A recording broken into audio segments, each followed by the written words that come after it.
Olá, muito boa tarde. Hoje é dia 9 de maio de 2018, começando mais um programa F5 aqui pela Infomoney TV.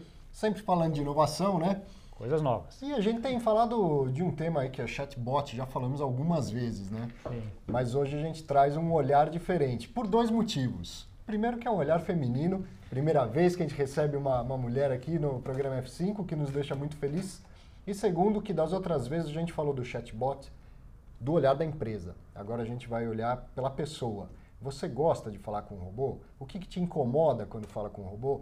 Vamos entender. Já já a gente vai conversar com a Gabriela Vargas, que é diretora da Zenvia. Já já. Antes desculpa, é Zenvia, não Zambia. Zenvia. Exatamente. Antes o Gustavo tem uns recados bem interessantes por causa da semana que vem, né? A semana que vem é uma semana muito especial, tem vários eventos aqui em São Paulo e um pedaço que até no Brasil inteiro. Gabriel, coloca na tela aí para mim. O primeiro é esse um Fintech View, que acontece semana que vem, aí no dia 15 e 16 de maio. Tem várias discussões sobre Fintech, sobre vários aspectos da Fintech. O segundo é o Fórum Blockchain, que acontece no dia 16 de maio aqui. Né, e também tem várias discussões sobre blockchain, né, que é um tema hoje bastante importante. E o terceiro é a Semana ENEF de Educação Financeira, que acontece essa no Brasil inteiro. É uma semana que é promovida, entre outras empresas, pela CVM, pela B3, pela Planejar. Você tem várias empresas que estão por trás, que a ideia é trazer a educação financeira para o dia a dia, né? Assim, para mostrar para as pessoas o quanto é importante você ter essa educação financeira. Tá? Você que está assistindo um programa de inovação e está vendo as pessoas falarem de finanças, primeiro que finanças está no nosso DNA, né, Gustavo? Não tem jeito, somos dois do mercado financeiro. E segundo que tem tudo a ver com, assim como tecnologia está em tudo, a nossa relação com dinheiro também.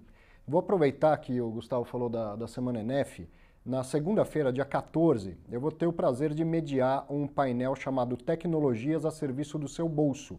Então a gente vai falar lá com pessoas de startups, de aplicativos que te ajudam a organizar suas finanças e a investir melhor. O evento é gratuito aqui em São Paulo, na sede do Cubo, vai ser das 9 ao meio-dia. O Cubo fica na Casa do Ator 919, lá na Vila Olímpia. É gratuito, mas você precisa se inscrever. Então entre no site aí da Semana ENEF e faça a sua inscrição. Te espero lá, hein? Ótimo. Então, vamos ao tema? Vamos lá. Boa tarde. Gabriela, muito obrigado por ter vindo, viu? Obrigada eu. Fiquei surpresa e honrada, né, em ser a primeira mulher aqui no F5, então, interessante, bem bacana. Pra gente uma honra que seja só a primeira, viu? Precisamos de muitas outras. Sim. Mas, começando um pouquinho, Gabriela, conta pra gente um pouquinho da Zenvia. Como é que vocês começaram? Eu sei que já é uma empresa que, apesar de estar sempre em inovação, já tem 15 anos, tem bastante tempo. Vocês estão agora nessa parte de chatbot, mas certamente há 15 anos atrás não era chatbot no business. Como é que foi essa trajetória? Na verdade, toda a trajetória da Zenvia começou por um objetivo muito interessante, que era melhorar a interação entre a empresa e os consumidores. Sempre foi isso. No fim das contas, a gente sempre foi mudando a forma de fazer isso. E a gente começou isso com SMS, que era uma tecnologia simples, na época desconhecida. Eu me recordo que as pessoas, quando a gente ligava para oferecer o produto, eles não sabiam nem o que era SMS, né? Hoje em dia é mais do mesmo, né? Como pão, assim, é muito simples. E a gente começou assim, numa empresa muito pequena. E a gente era o menor de todos os concorrentes na época. A gente hoje é o maior de todas as empresas desse nicho de SMS.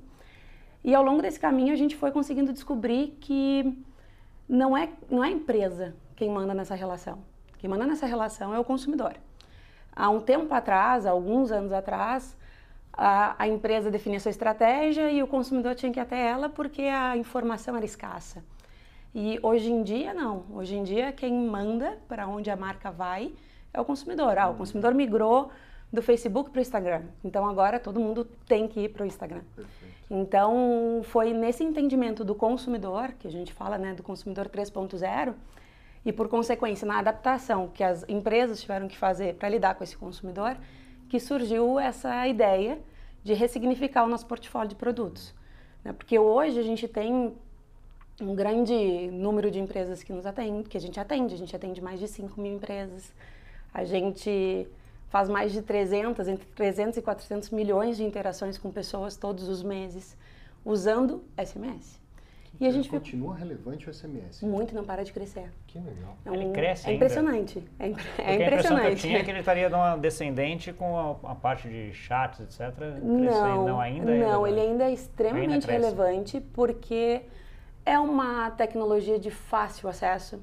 Nas nossas regiões do norte, do nordeste, onde a penetração dos smartphones e das redes de dados é mais limitado. Tem muito mercado. E ainda aqui existe também essa diferenciação, porque uma coisa é vocês quererem falar com uma empresa. Isso é o que a gente chama de chatbot receptivo. Outra coisa é a empresa ainda precisa falar contigo, por alguma razão. Eu quero te entregar um colchão que tu comprou, eu quero te cobrar uma dívida, enfim. Se o one way, de um lado só, o SMS é mais... Como é que eu te encontro mais facilmente? Mais fácil. No meu celular. No teu celular, né? Como a gente ainda não tem o WhatsApp aberto para as grandes corporações, a gente tem o WhatsApp aberto só para os small business e tal, o SMS ainda é uma grande alavanca, né? Uma taxa de abertura absurda, né? Que ela gira em torno de 95%. Então, tem muita conversão aí, né? Muitos processos, é mais assim, no olhar da empresa querendo falar contigo. Só que daí, lá por fevereiro de 2017, a gente ficou pensando como é que a gente fazia para enriquecer essa conversa, essa comunicação, porque começou a não bastar mais só eu te falar. E aí? Eu quero saber a continuidade disso tudo. E a gente ficou pensando como é que a gente junta isso que a gente já tem, que é super legal, que é esse super acesso nas empresas, que é esse grande volume de tráfego que a gente tem, para ser mais aderente a esse novo consumidor.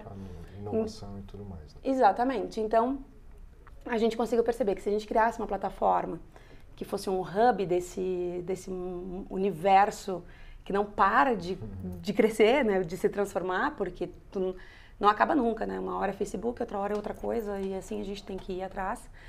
A gente percebeu que a gente tinha uma oportunidade de pegar e fazer esses processos que hoje são one-way, né? Só eu vou, para ser two-way. Então, hoje a gente manda SMS, por exemplo, um caso bem interessante é o caso de cobrança. Eu te mando um SMS que tem um link lá da empresa, tu clica ali e tu renegocia tua fatura, tu já consegue pegar teu boleto, tu atualiza teu boleto, tu faz tudo ali, daí eu saio, eu te transbordo de um ambiente offline, que é o SMS, para um ambiente online. E o que a gente consegue fazer, que eu acho que é o mais interessante, é trabalhar essa questão da acessibilidade aos dados, porque pelas nossas várias conexões com muitos parceiros, enfim, se tu clica no nosso link lá no SMS, digamos para o Norte e Nordeste, que não tem acesso a dados, aquele link é gratuito. Então, o usuário não paga nada e ele tem a sua negociação. Para o banco é super positivo, né, para a empresa. Então, essa foi o grande pensamento que a gente teve, que é diferente da maioria das empresas de chatbots, que pensam muito num olhar do receber a demanda. Uma ferramenta aparentemente ultrapassada tem como inovar lá dentro, né? Tem, que é o tem, SMS. sempre que tem. Legal. Então, essa foi a nossa grande... E aí agora vindo pro chatbot, acho que a primeira geração ele é por escrito, né? E aí muita gente sequer sabe que está falando com o robô do outro lado. Agora vem a voz. Eu ligo para alguém e sou atendido por um robô. É um desafio maior? Muito, muito maior. Porque se hoje a gente já tem dificuldade de tratar múltiplas intenções ou entender, digamos que eu redigindo, normalmente a gente cuida mais das palavras que a gente vai usar, a gente escreve de uma forma mais correta, tem menos regionalismo envolvido. Como eu brinco, eu sou do Sul, mas eu não escrevo ba e tchê, mas eu falo ba e tchê, né? Então, se eu estivesse fazendo um chatbot por voz, esse chatbot teria que saber tratar coisas mais específicas, né? Gírias, os regionalismos. Exato. Então, tem uma dificuldade, inclusive pela nossa banda de telefonia, que ela não é muito boa. Então, a qualidade de sinal que vai, de voz que chega do outro lado para ser tratada não é assim tão boa.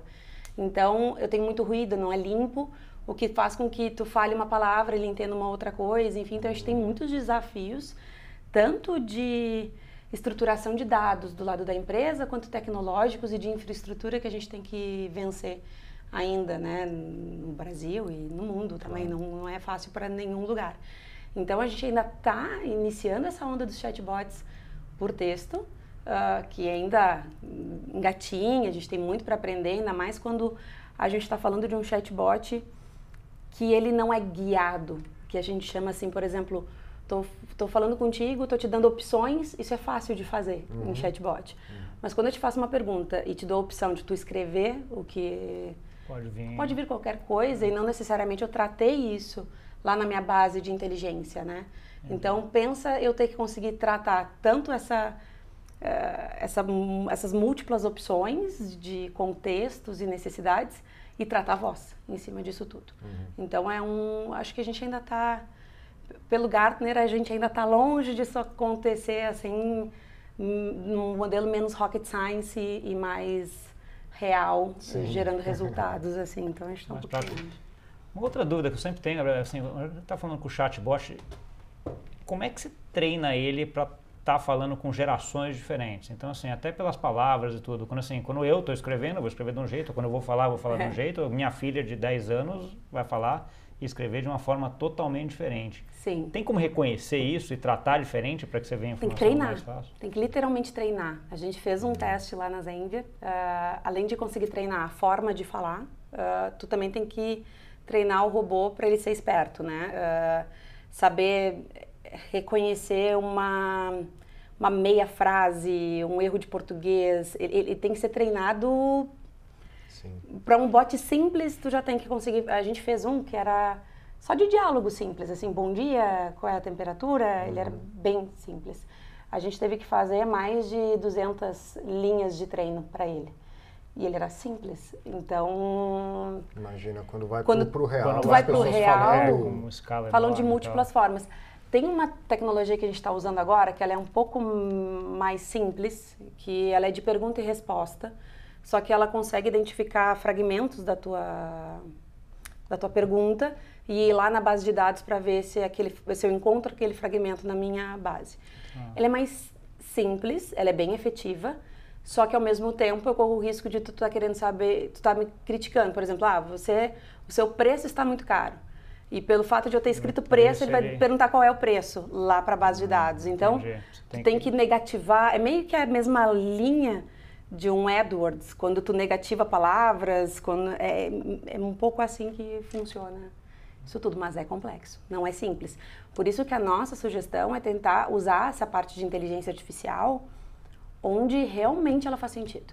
Para tratar um erro, para tratar quem tu és, para a partir daí trazer uma linguagem mais apropriada para o teu sentimento e direcionar para um bloco de fluxos guiados mais aderente a ti, né? Mas tentar ao máximo possível trabalhar com esse fluxo guiado, ele é mais fácil, gera menos decepção para o consumidor, porque tu tentar falar com um chatbot que não consegue, é um negócio irritante, né? E até já pegando essa dica, o que a gente tem visto também é muitas empresas começando a fazer chatbots internos, aí você treina e depois daí você joga para o mercado.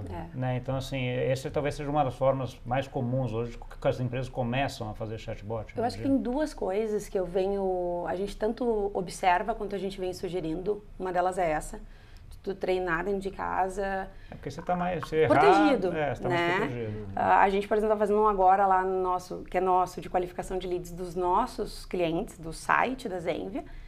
E a gente está tentando, como a gente brinca, derrubar o chatbot nós mesmos ali, né? Nós contra ele, tipo, a gente vai te ganhar. Então, é mais ou menos isso. E uma outra dica que a gente dá é não tenta resolver o mundo. Não dá, num primeiro momento. É step by step, porque o que a gente percebe é que eu chamo de árvore rasa.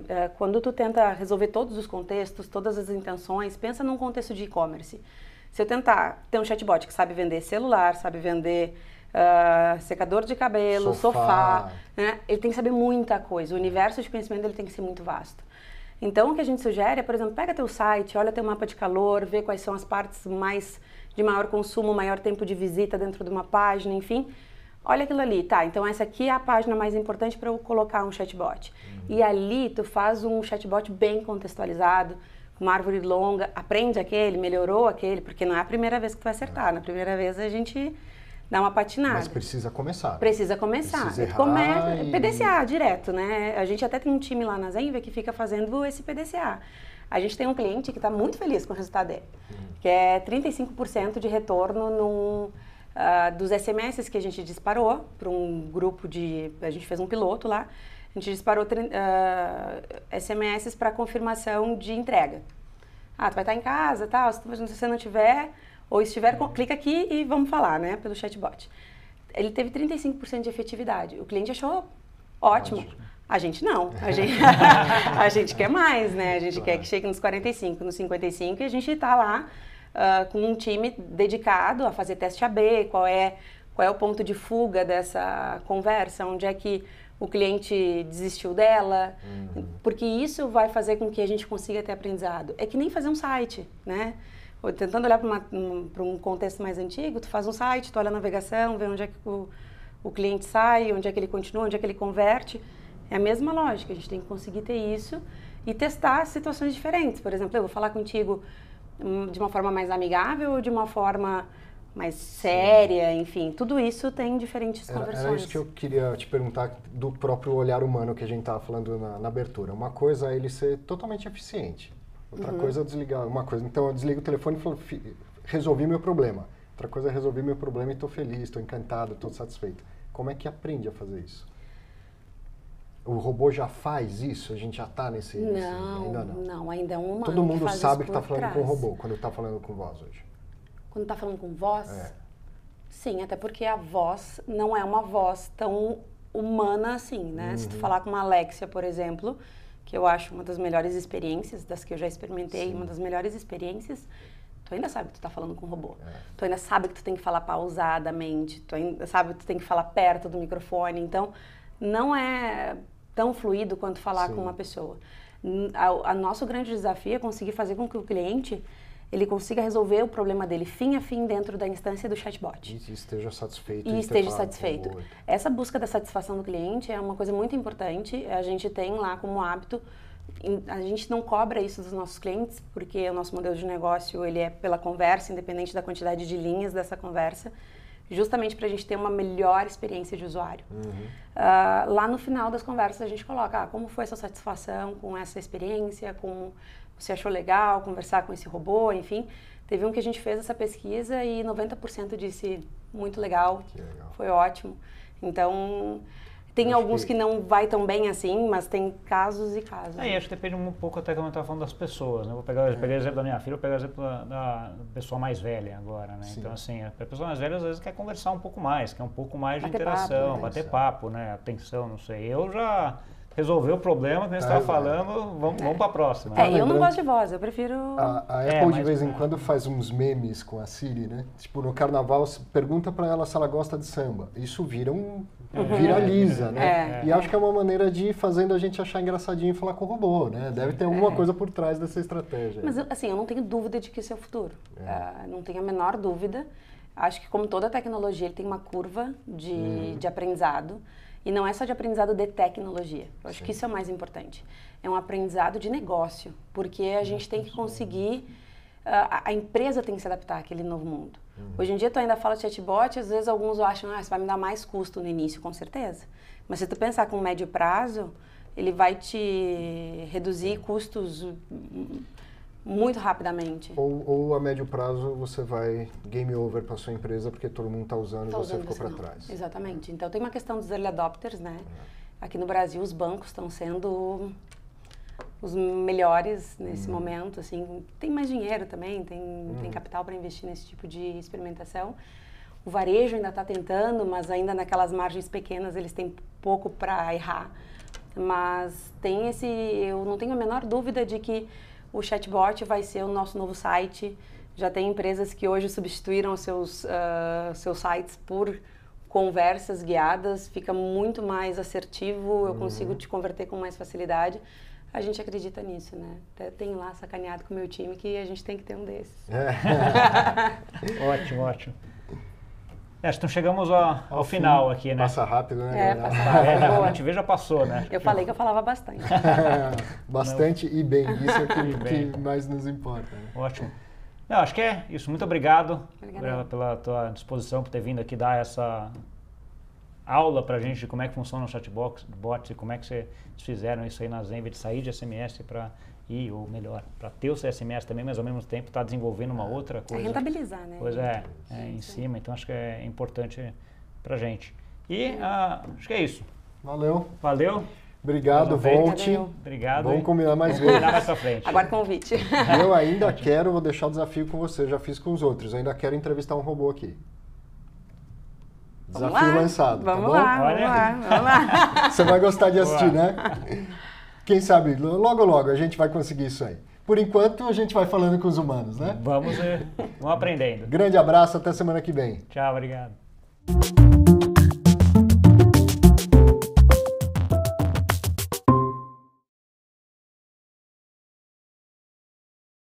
Me chamo Rodrigo Cohen, eu sou analista da Rico Investimentos. Eu estou aqui hoje para te chamar para o evento que promete ser o maior encontro de traders da América Latina. Estou falando do Master Trader. Você vai ter oportunidade durante 2 dias de aprender e conviver com referências no mercado. Ao se inscrever, você já recebe 14 cursos completos do InfoMoney. É só clicar no link para mais informações. Não perca!